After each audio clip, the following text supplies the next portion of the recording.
All right, welcome back, everybody, to the Hometown Huddle podcast. We're excited to have everybody back for a new week, a new episode, and this one's another great one. My dad has really been working hard here, lining up some awesome guests. So tonight we're here with Levi Meseberg. He was a standout player on the 1997 state championship baseball team here at Royal High School. And then was drafted by the Tampa Bay Rays. And then just in kind of our research, you might have to correct us on some of this, Levi, but was at Edmonds College where you guys won the NWAC championship, and then is back here in Royal City now raising a family to hopefully kind of recapture some of that baseball glory is what we hope. At least that's what the kids are telling me at school, is that we're not far off from that. So I'm excited to see it. And I really think it's true. This group of kids at the middle school is awesome. So I think we got the baseball's coming back a little bit. But Levi, thanks for coming on. We really appreciate you coming on here and taking some time to be with us and kind of discussing things, reliving some of the glory days. Yeah, no problem. Yeah, so we'll kind of jump into it here. Well, I kind of want to hear some of the early stuff of kind of your life, especially in baseball. So growing up, what was baseball like back then in kind of the Royal City, Othello, Columbia Basin area? And how did you get into baseball? Was it something you were always interested in as a kid? Was it kind of a family thing? What was your journey like early on? Honestly, I think it's like a lot of sports, you play this, you play that, but the focal kind of always gets pushed by what's going and like who's pushing it. And I guess, I don't know, if we talk little kid baseball, there was a lot of adults at that time that were baseball people that happened to be in Royal City, which is kind of weird in a small town. Yeah. Especially like none of them are from there. And that was kind of the focus for a lot of those parents was, as you I'm doing it right now with my kids as a parent, you provide your kids opportunities and the things that they want to do, whether that's football, baseball, play the piano, whatever. You just try to give your kids an option to learn and have fun and deal with some competitive stuff. But there was, like for our group, there was, I don't know, like 4 dads that were baseball people, guys that played in college or whatever, and had an interest in providing that for their children. Mm-hmm. So, and honestly, I think Val Iverson, you guys probably know Val. Yeah. Yeah. Everett Vermeer, he still lives around here. Oh, yeah. Bill Barker, which Bill died here a little bit ago. Mm-hmm. And then my dad was obviously part of that. But those guys provided us an opportunity to play when we were younger. Mm-hmm. Better than you would normally get in a small town. Yeah. So, I mean,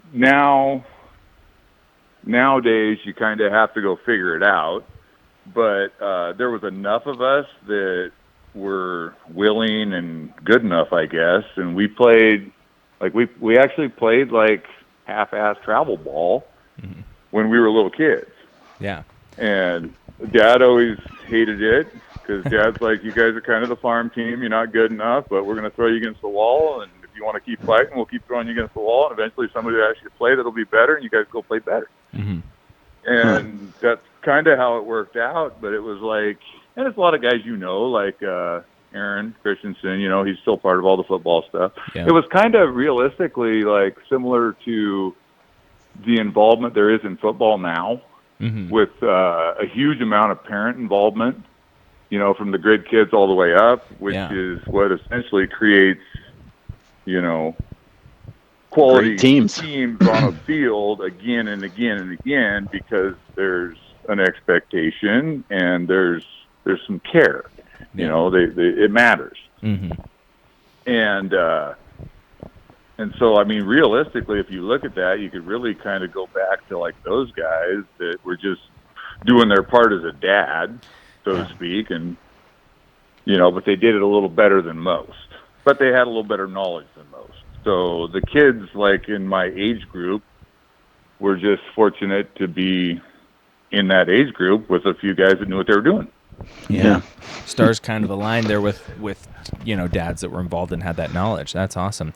So, as you guys, came up through middle school and into high school, were you guys really dominant in baseball? You'd mentioned your dad being like, okay, we'll see. It's the farm team and stuff. But as you got into those middle school and high school years, did you feel like those early experiences of just kind of, playing, travel ball and doing those kind of things, did it help you out? Or was it? Or was there some pretty tough competition? It helps you. Baseball's a slow learn, and baseball's a failure-driven sport. Yeah, I mean, it's realistically, I don't know, at the high school level, you should at least hit 400. Yeah. Make that easy. At a better level, that turns into 3, and anymore it turns into about 250, 260. So I mean, you're failing a lot. And they gave us enough opportunity to have enough success that we stayed with it.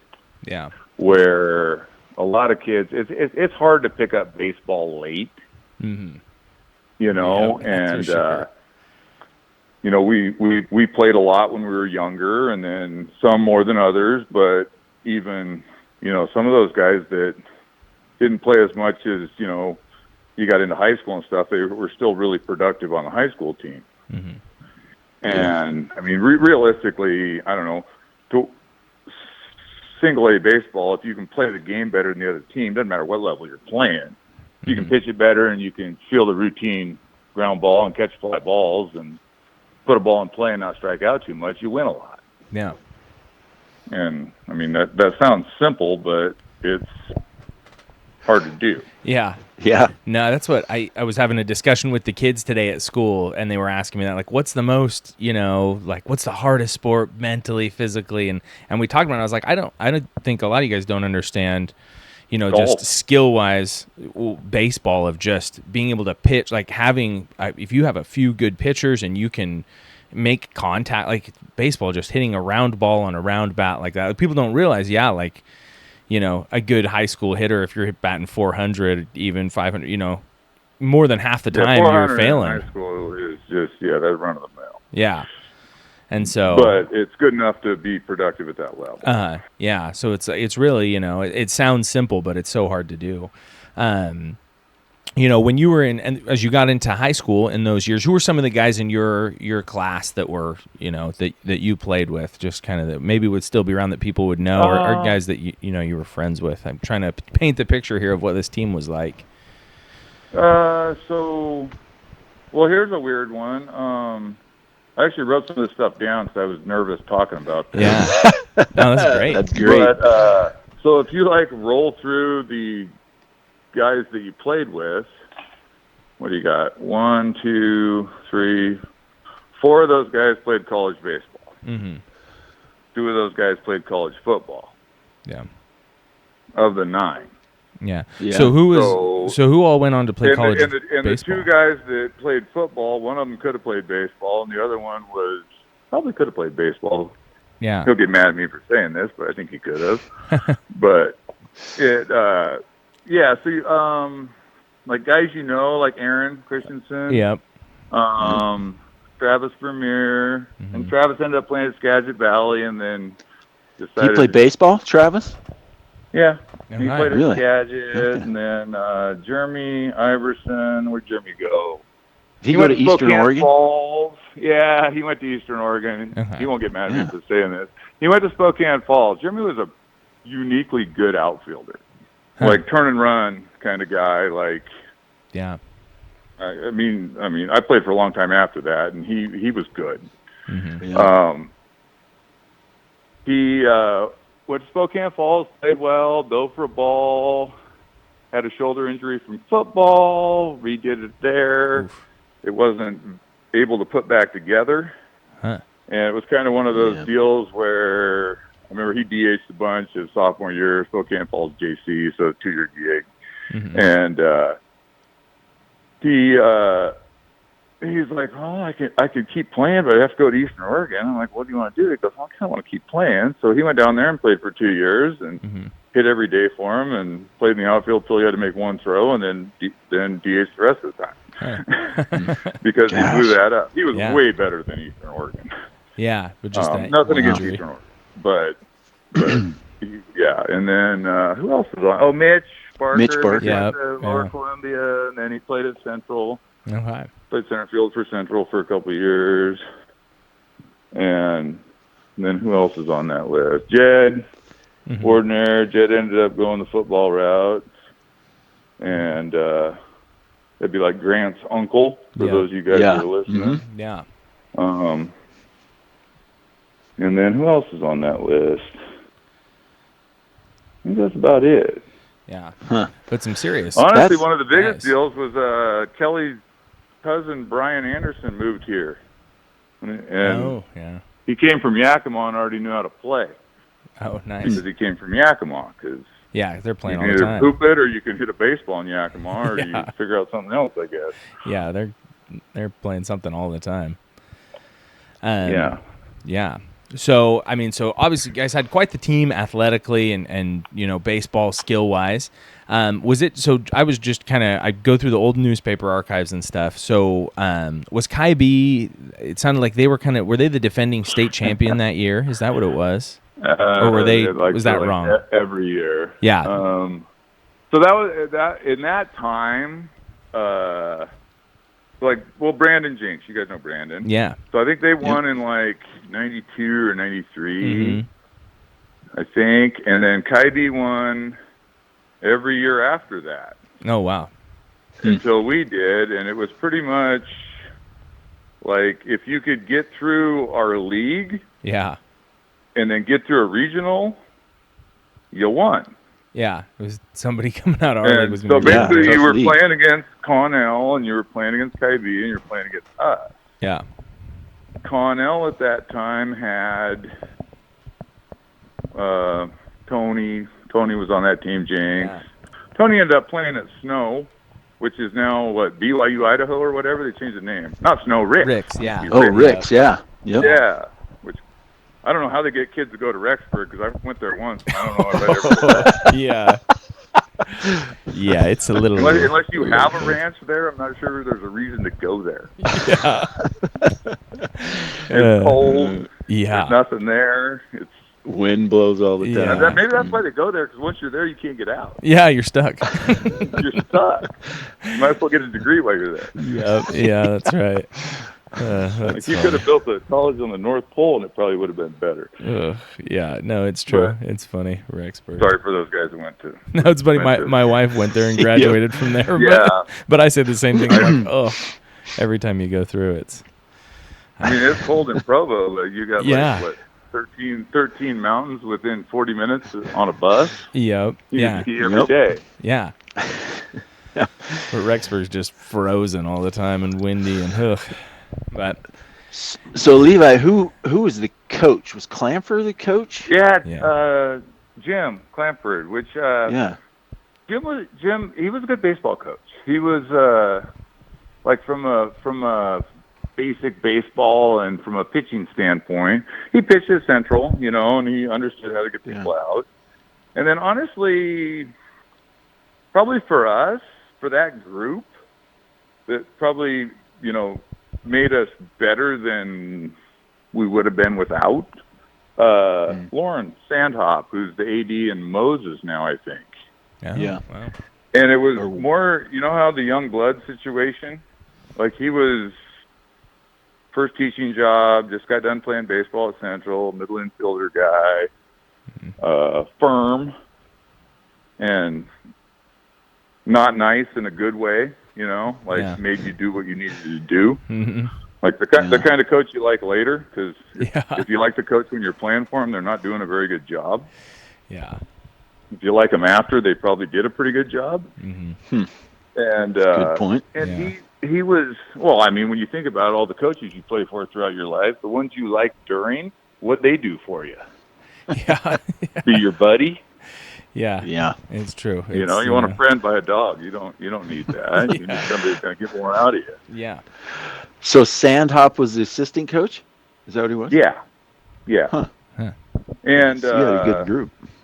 Well, and he was a middle infielder, and he was fresh out of college, so he was good on all the nuts and bolts stuff, holding runners, just little stuff, get you to win a one-run game if you got in one. Yeah. Yeah.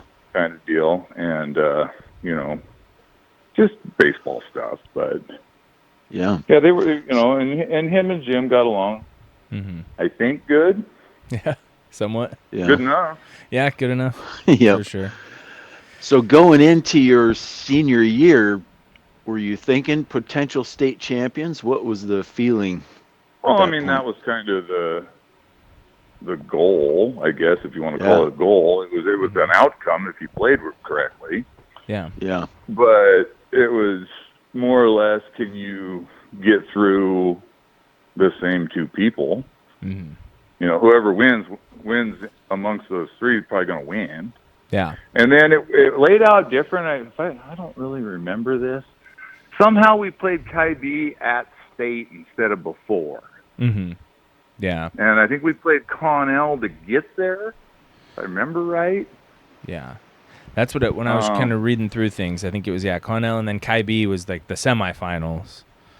And then it was one of those deals where if you win that close. game, you win the next one because you just got to team you're playing in the finals isn't that team, good. Whoever you get from the other side. Yeah. Oh, it was the deal where they quit making East and West. Uh-huh. So you ended up playing Connell to get there, and Kai-B went over somewhere else and played somebody else, and then you ran into each other at the end. So basically they restructured it. Mm-hmm. Otherwise, maybe it ends up different, and Kai-B just wins another one. Mm-hmm. Yeah. They were better at baseball, if that makes sense. Yeah. Kai-B was better at baseball. But they didn't have better baseball players. Okay. Like, they did all the little stuff, and they also had that unique deal of the kids at Richland that got mad at their coach could just walk down the road 15 minutes and go play there. Yep. And they also didn't have to, earn a place to play when they were little because they could just walk down the same road and play Richland stuff. So it was a small town, but next door to a big town. Yeah. Yeah, so just kind of afford some... Which is one of the reasons they were always so competitive, because they're guys that played more baseball. Mm-hmm. Yeah. Kind of like, Cashmere's pretty good in your guys' league now. Yeah. Because they have the luxury of, jumping in with either Eastmont or Wenatchee. Yeah, they're just right there. And it's easy for them to play more and better baseball without having to travel, an hour. Yeah, absolutely. No, we're talking with Lisa Lawrence last week, and just the importance that she kind of puts on playing really competitive teams and how much better that makes you. I can definitely see how that would be the case. So it's interesting. So you felt like Kai-B, maybe fundamentally or in situations was really good, but they didn't quite have the same level of players that you guys did. That was kind of the difference. They played the game better. They didn't have, they pitched it better. Didn't have with the a dudes. Guy. They put balls in play better. They bunted. They did all that stuff you got to do when you don't have good enough guys to play the right way. Mm-hmm. Yeah. Yeah, you just have They to. played high school baseball. Yeah. And they played it better. And I can't remember the guy that coached there, but he did a really good job. Mm-hmm. He got more out of his guys than he should have. Yeah. And kind of, I don't know, how do I word this correctly? Wiley and Jeremy get more out of their guys than they know what they have. Yeah, that's what Does that make sense? When you say that, that's what I think of. That's like Royal I feel like football. if you think that dude is this, they're going to get 10% more, and then they're going to get another 10% in the playoffs. Yeah. And because they put the work in, there's a belief system, and they, kind of the old deal. If you know you're going to win, you're probably going to win. Yeah. Yep. You walk into a fight and you're pretty sure you're going to win, you're probably going to win. Yeah. Yeah. Confidence is huge. Usually because you hit first. Yeah. But so you were a pitcher, obviously, Levi. We read that you pitched in that semifinal game. I get a kick out of that. Yeah. I never pitched. That's funny. So I never pitched in the summer. Uh-huh. I never pitched on any of the summer teams. Huh. I pitched every other game in high school. Yeah. And I did not. As soon as high school ended. No more of that. No. Yeah. Well, because you played on teams that you had PO group. You had 8 Yeah. to 10 guys that's what they were there for, and they only showed up on the days they threw. Yeah.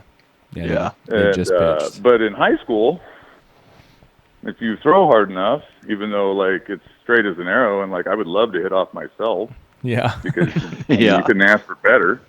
Yep. Yeah. Give me like straight up 4-seam fastball in high 80s, maybe touch 90, so it goes further. Yeah. But at that level, that wins. Yeah. Yeah. Mm-hmm. And it's So honestly, like Mitch Barker pitched, like I'd pitch one, he pitched the other one. There's no pitch count back then. Yeah. Yeah. Here's a baseball, go win a game. Mm-hmm. Yep. Yeah. The pitch count was When your arm falls off, you can stop. Yeah, then you're done. no, it's. I mean, I would get a kick out of that. Guys can throw a lot longer if they know they're going to throw a lot longer. Mm-hmm. Yeah. Because you live at 90%. Mm-hmm. You don't. It's everything now is we're gonna go 100%, and we're gonna go one time through the lineup. Mm-hmm. It's different back then. I mean, even at the higher levels, guys saw guys a third time through. Guys, the goal was to get in at the 7th back then, and now it's get to the 5th and you're a hero. Yeah. Yeah. But the numbers say don't let the guy throw again, so don't let the guy throw again.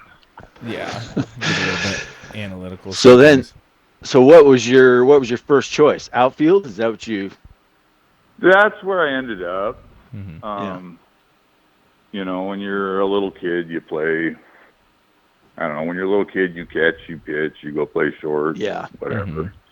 And then as the game develops, you get pushed into the places where it works. Yeah.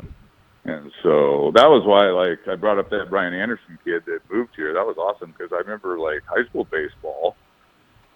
I think I was a freshman, and I didn't bring any catcher's gear. And you show up, you're going to go play baseball.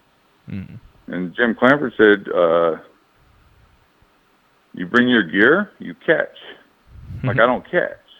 Yeah. He's like, you bring your gear tomorrow or you can play on JV. I'm like, I'll bring my gear tomorrow. Yeah. I'll be a catcher.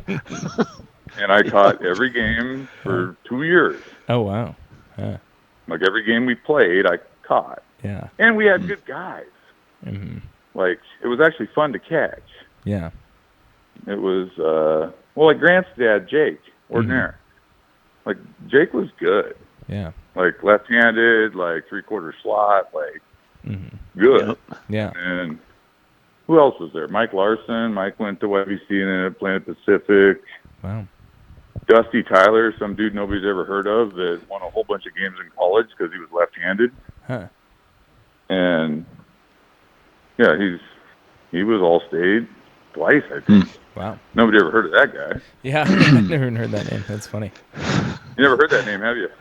No. I have. I have. I've heard that name. That's good. He PO. Didn't hit. Huh. Couldn't hit. Really? Couldn't hit water as tall as a boat. That's But funny. he could win a game. Yeah. But, there was some left-handed guys. Both those guys were left-handed. Yeah. Huh, that's funny. So Jake Wardner is a left-handed. He's like Grant, I guess. It's funny. Good. Yeah. Yeah. Like Jake, it's funny. If Jake would have been like twins with Jed, Jake would have played baseball for a long time if he wanted to. Mm-hmm. Just because he would have got pushed through the same stuff. He just got a click of it because we played with him even though he's 2 years older. Yeah, he's a little for older. a while. Yeah. Yeah, so got in there for a little bit. Were you going to say something, Dan? I think Jake has probably been the most mentioned name throughout our podcast because even Dan Murphy was like, Jake was better than I was. I just wanted to go play in college and he wanted to go be a farmer. Kind of thing. And then, we talked baseball. Oh, Jake was so good. Respect for that, Jake. Yeah. I'm sure Jake had some options to play baseball. Yeah. But Jake knew what he wanted to do. And I always figure, if it were my kid and he knew what he wanted to do, I'd be really happy. Yeah. Yeah. Because at least they were making their own decision, their own way. Yeah. Yeah, for sure. Yeah, definitely. So at what point, Levi, did you think, man, I want to play college baseball. I want to play next level. Was your goal to be drafted? How'd that come about? I don't know. I don't know how to word this. assumed, sort of, I guess, but Mhm. that depends on where you came from. Yeah. Like, my dad was a third-round guy. Mhm. Most people don't know that, Really? but it was, you're good enough to play. What are you going to do with it? Mhm. And you live in a small town, you have to work twice as hard because nobody's going to see you. Yeah. Yeah. And it's just, but so I don't know. I just always looked at it. It's kind of like the little kid baseball stuff I'm doing now. You talk to the kids, and you're like, your basic goal for those kids is to provide them the opportunity to play a 9-inning game. Mhm. And then provide them the opportunity, meaning you got them good enough that somebody else tells them when they're done. Yeah. So if you can play the game long enough to play 9 innings, that doesn't happen in high school, that's after. Yeah. And if you can play the game long enough that somebody else tells you when you're done, you don't get to make your own decision, Mhm. you did your job. Yeah. And I think my dad was kind of the same way. Mhm. You have X tools. It's good enough to go somewhere. The somewhere is dictated by how hard do you want to work. Mhm. And then from that point, how hard do you want to work after that? Because it gets real once you're done with high school. Yeah. And then it becomes a different Mhm. game, and you kind of get to see who you are. Yeah. Absolutely. Which, So what was that I don't kind know of? if you can find a sport to fail in more. I don't know. Yeah. I failed more than I should have. Yeah. For some reason, they let me keep trying to fail, and I kept failing. But at least I got to do it for a while. Yeah. So what was kind of the process like for you? So kind of just from the stuff I was able to read and find out, you're drafted by the Rays. Was that out of high school that happened? Yeah. It was kind of like a futures draft kind of thing. That's a long story. How long you want to talk? Well, I mean, just I love just whatever details. Yeah. This is like old school. Back when there was 3 more teams in every organization, the draft was longer. Yeah. They had to fill more roster spots. That was in the draft and follow era. Nowadays only 25 rounds, different route. Yeah. But so we get drafted out of high school, get an offer, not much of an offer. So back then they used to call it draft and follow. Yeah. Meaning they draft you, they own your rights for that year cycle until the next draft. Yeah. So then if you're a draft and follow, you basically get provided, these are the options we would prefer you took. Meaning, like for me, it was like Lassen down in Northern California, Edmonds, which is over in Seattle, CSI, JUCO stuff, because JUCO stuff, you're not stuck into that 21 or your junior year gig like D1. Yeah. Me being the smart math kid I wasn't D1 eligible and was going to have to go to summer school, so those were short conversations. Yeah, I went quick. So now your route is JUCO or sign for whatever. So screw it. Go to the JUCO with all your buddies. Yeah. And so that was probably the worst example of academics and athletics that I've ever been involved with. Really? Not much school going on. Kids signed off of that team. Yeah. Wow. 11 kids signed off that JUCO team. Wow. And the rest of them, most of them didn't come back or didn't make grades the next year. A couple of them went to LC State and didn't make grades there. Yeah. It was kind of a island of misfit toys, but yeah, it was a really fun group, and it was all the same guys I've been playing with, so it was fun. Yeah. That is cool. Yeah. So you were there for, was that just a year? Yeah. One season? What was that? So you were there at Edmonds, was that just one season? Yeah, so I went there for a year. Yeah. We won the little NWAC deal. That team was way too good. It wasn't really much of it was just a matter of showing up. Yeah, that's what I kind of read. You guys kind of stomped everybody. Yeah, I don't remember getting a game. Yeah. I do remember a buddy of mine went 4 for 5, hit 4 out at YVC. Wow. And the coolest part my is gosh. the 420 hit out was in the passenger seat of our van because it went through the passenger window over the 405 sign in center. And That's it was in awesome. the front Holy seat when moly. we were ready to go. Huh, that's cool. Wow. Like, Ray, you got to ride up there. That's your problem. Yeah, You there you made go, it. buddy. Clean up that glass. Huh. Wow. But So that kind of transition there, going That is there awesome. was, you guys kind of had a pretty crazy team, obviously. So after that year, so that's so the Rays, that organization, they're kind of urging you to go there. That's one of the options. So then after that, they give you, throw you another contract option. Mm-hmm. I, being dumb and young and hurt, took it.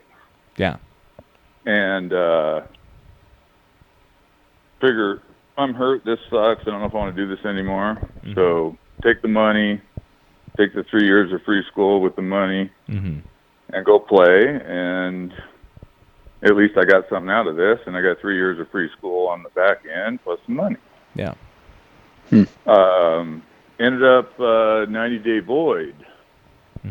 So kind of like buying a lemon pickup. Yeah.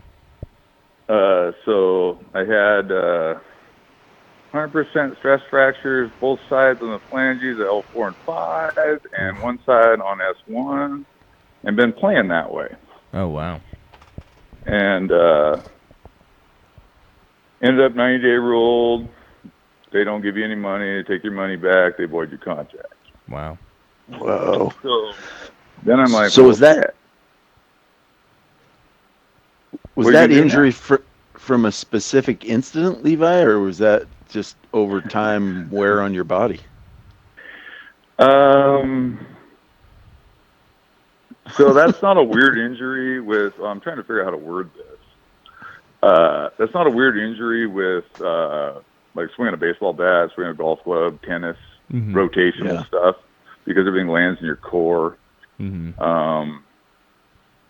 always want to get you to a car accident or high-end impact to get a start on it. I don't really have one, but you can probably figure out maybe where that goes, but we'll just leave that there. Yeah. But, so then you're done, and you're 19, and you don't know what to do, and you're thinking maybe you should have went to art school like you had an option to do, which was your other option in baseball. Yep. Wow. Which in hindsight probably would have been a better idea. That's funny, huh? So, so what did you do from there? Like how did you end up kind of? I went home and, what would that be? Like maybe 1998? Summer in 98 probably? Yeah. Yeah, summer of 98. It was a long time going back. Yeah. I went home and was going to figure out what I wanted to be when I grow up, which I'm still working on that, but I'm figure it out eventually. Yeah, you get there. But yeah, I'll get there eventually. But yeah, and so then I went home. Ended up just taking classes at Big Bend because I felt like I was doing nothing for the fall. Is that right? 90? Yeah. Then no, I got it now. Then the next summer, scout guy that I knew called and asked if I was healthy. And I'm like, yeah, I think so, but I haven't really swung some golf clubs. Still suck, but it's fun. Yeah. And he goes, well, you want to go play like the semi-pro stuff, like PIL with like the college guys? And I was like, why? He goes, well, you can still play. I go, no, I'm injury void. I'm done. He goes, no, you can still play. You can play not NWAC, but you can play JUCO, like straight up JUCO, like everywhere but the Northwest. Yeah. Or you can play NAIA. And I was like, oh. I go, well, where? And he goes, well, I get you in at Anchorage, which is that's a pretty cool league up there. He goes, or I can get you in with Pete Orgill in Yakima. I was like, well, I'm not sure if I want to do this, but maybe the Yakima deal. And I go, who's on the team? And it ended up being like a bunch of guys he played with in a bunch of different places. It was So I ended up doing that, just kind of screwing around. Why not? Yeah. Like, and went and played there. Then that went okay.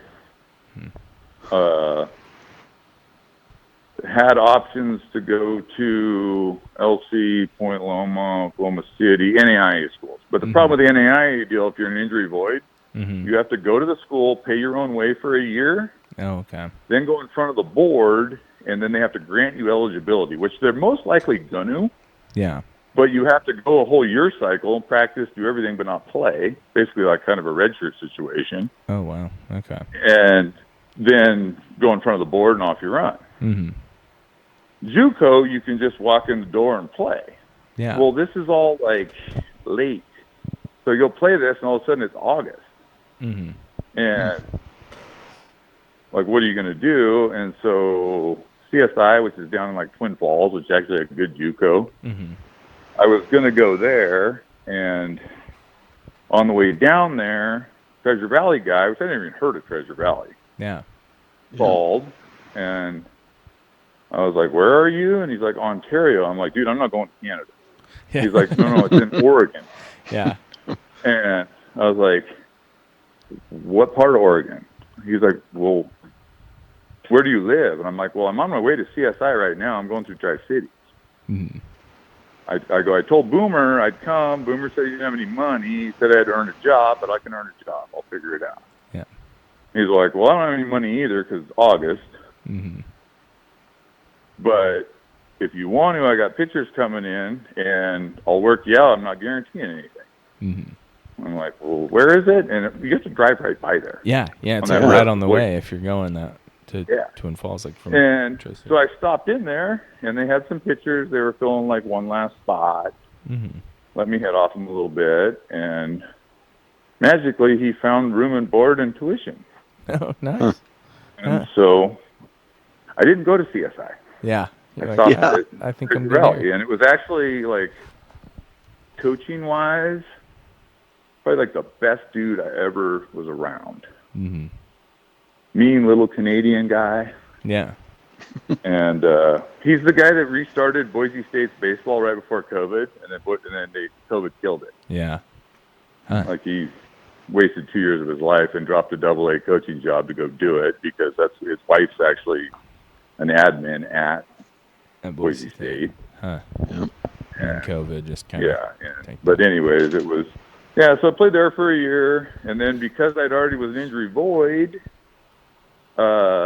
you could go back in the draft, get drafted again, sign with whoever, but you're basically like a lemon. Mm-hmm. Or you could, my options were like no money though, like Mariners, Tampa Bay, Pirates. There was a few options, but it was for nothing. Yeah. And I ended up re-signing with Tampa Bay because they give me 3 years of school. Mm-hmm. And for like, what was it, $25,000 and 3 years of school. Yeah. Basically, buy a shitty pickup and get some free college out of the deal. Yeah. Yeah. And then went and did that for a while and just kept getting hurt and did a lot of fishing. Yeah. Yep. Huh. Did you feel like, was there a pretty big jump between the different levels of competition, or did you feel like it was kind of just a pretty natural progression? No, it's not a natural progression. Okay. So there's definitely a big, you kind of feel like a big jump. I would compare like the jump to like JUCO college is like the jump from like high school baseball to summer baseball. Mm-hmm.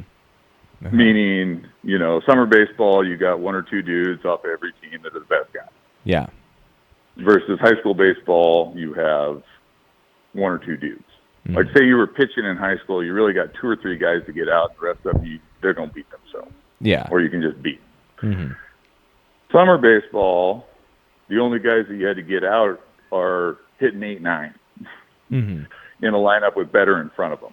Yeah. That jump is like probably the JUCO jump. JUCO was better then than it is now. Mm-hmm. Just because of the draft stuff. Yeah. Now, and then the jump to, I don't know, I'll put it to you the same way it went through my mind. Mm-hmm. So you step out on the field. Yeah. So 1 in 10,000 dudes sign a contract, make $1. Mm-hmm. So 1 in 10,000. Yeah. High school baseball players, whatever. Yep. So that's cool. You're that. Yeah. You know, so you want a scratch ticket. Mm-hmm. Then you step out on a field in spring training, and you got, you know, back then you had rookie, advanced rookie, low A, mid A, high.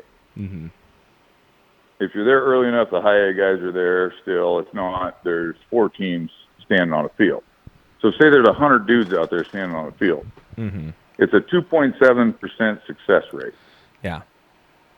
So if you look around that field and you can't find 98.5 dudes that you're better than, Yeah. you're probably in a bad spot. Yeah. And the difference is the velocity. Yeah.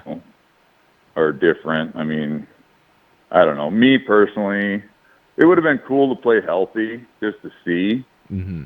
100% in my mind, no doubt in my mind, not good enough. I was not good enough. Yeah.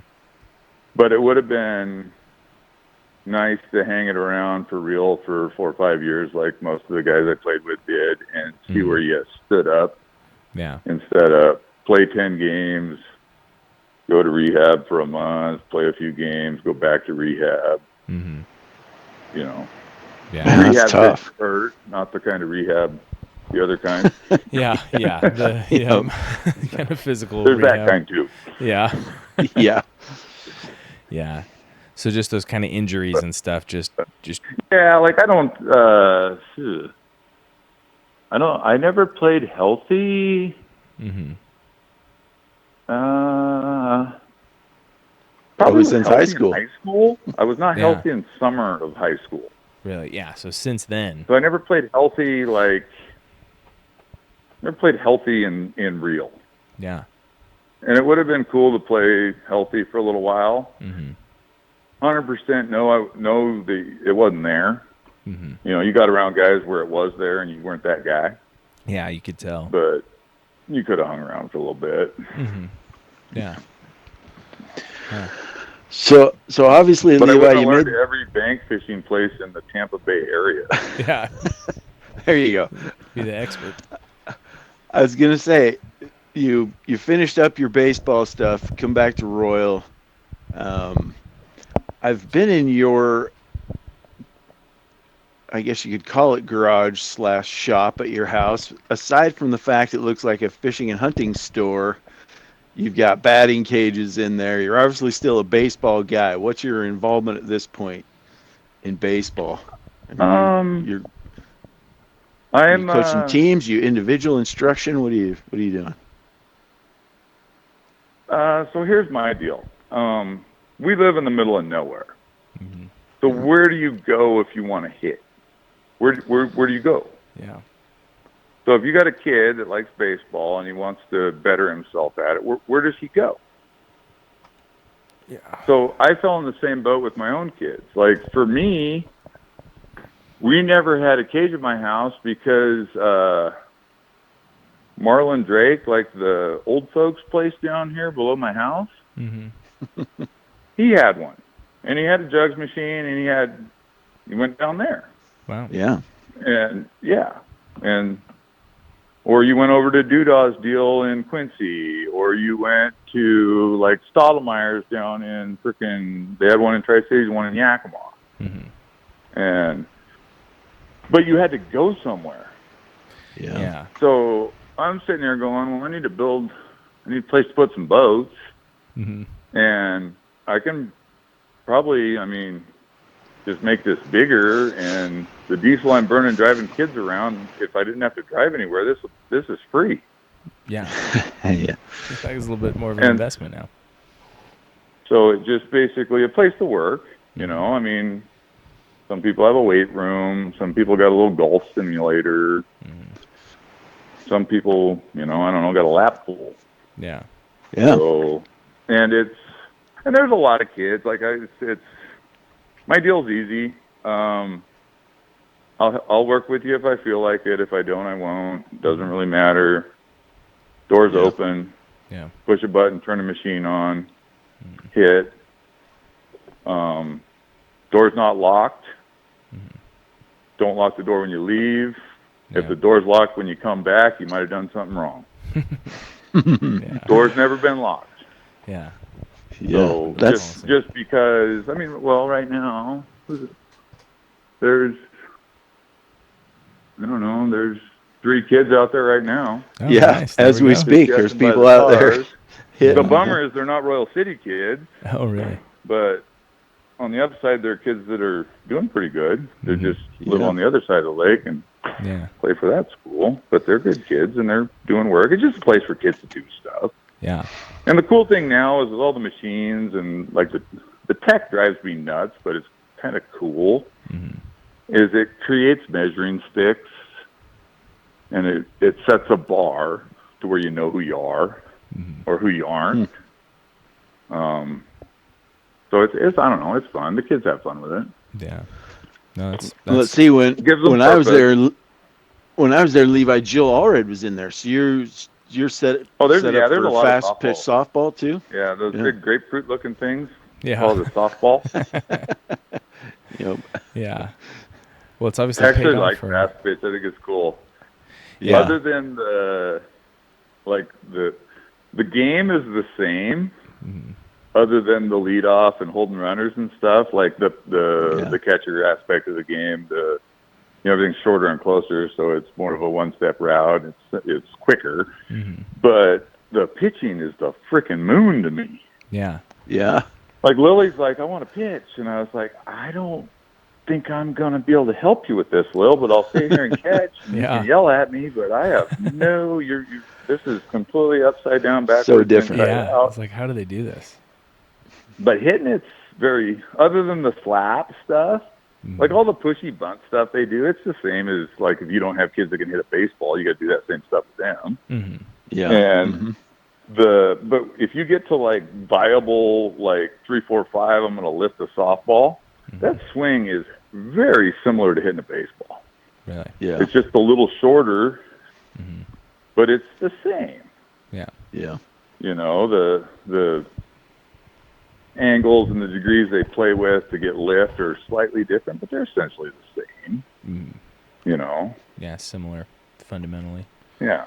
Huh. And their bats freaking break every 2 seconds. It's the only difference if you got a girl that can actually swing one. Yeah. Really? Okay. Those are few and far between, but it's cool when you hear one. Yeah, that is cool. Which was cool. This girl used to be out here all the time. Hawk, the little guy, actually played at CBC last weekend on the softball field because they're 9U. They play on softball fields. Yeah. Yeah. And I didn't know she was an All-American.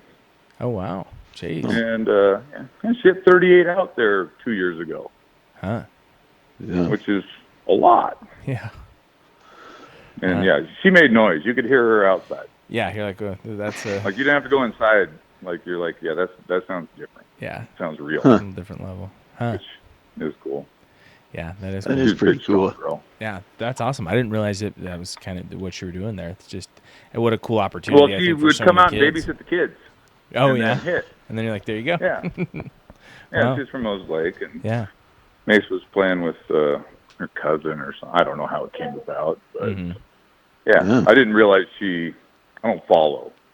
I didn't realize she was doing that well. Yeah. Yeah, then you find out, you're like, whoa. Yeah, and no, her name was, they had an All-American deal. There's only 2 people on it. She's one of them. Huh.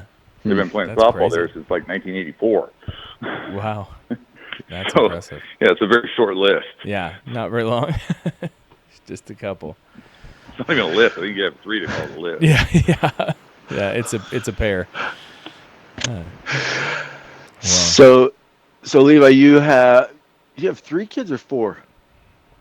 3. 3 kids. Okay. So Mason, Lily, and Hawk. Hawko's that to Kellee because I was there's only 2 of us and we only go 2 places. And Kelly's like, we're gonna have 4, and I was like, I don't even know how to do that. And so I'm not gonna say I won, but I didn't lose because we ended up with 3. There you go. That's pretty good. Yep. Which I'm And glad. Mason's in. Hawk's a good one. Yeah. Oh, Mason's in 8th grade. Yep. Lily is what? How old is she? 6th grade.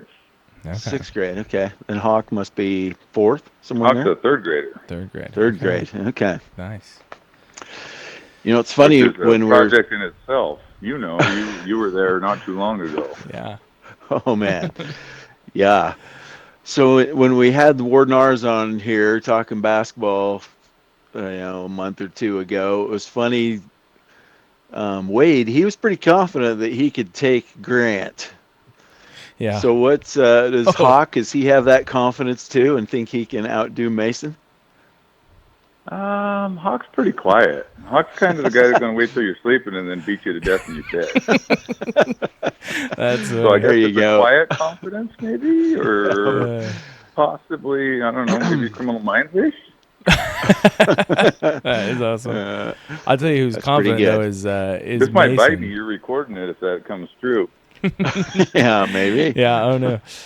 No, Hawk's pretty quiet. Like, Lily screws with Mace Yeah. with a basketball in her hand, but that's kind of her favorite deal. Mm-hmm. That's Is her it? preferred. Yeah. Yeah. Mace is more likely to kick a basketball out of his way than pick it up. Yeah. Yeah. To which I would prefer. I like basketball. I really enjoy watching basketball, but that was it's during hunting season. Yeah. Yeah. Yep. You gotta like borderline weirdly redneck kid. It's hard to get him to play basketball, and because now we can only hunt on Sunday if I play with Spencer, because he doesn't play on Sunday. If I play on a different team, we don't get a hunt. Yeah. Well, Yeah. So he played with Spencer for a little bit because they were doing that Saturday only stuff. Yeah. But that only lasted for about 2 seconds, and then there was a good hunt on a Saturday, and he said, "I don't want to play anymore." I'm going Yeah. hunting. Yeah. Get to that. So does Lily he likes love basketball. baseball though? Mace? Yeah. Yeah, that's kind of. He likes football. Mm-hmm. Yep. He actually enjoys football, which is his decision, Yeah. Yeah. and he has fun playing with his buddies. Yeah. And yeah. Lily kind of basketball, plays a little bit of softball. I think if she played more softball, it'd be a little easier, but she's glaring at me right now, so she's going to play more basketball. There we go. Yeah. Well, that's awesome. That is.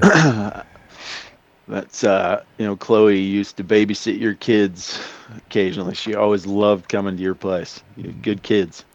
Yeah. Kellee loved her too because it looked the same or better. That's good. That's good. You ever know? You're like you guys want to go have a knife fight? That's cool. House looks better when you leave. No problem. Yeah. Yes. And the kids always liked her because she would play with. Mm-hmm. Yeah. And, That's funny. yeah, you don't come home looking like somebody took your house and shook it up 3 times and threw it upside down and then flipped it over. Yeah. I'm pretty happy.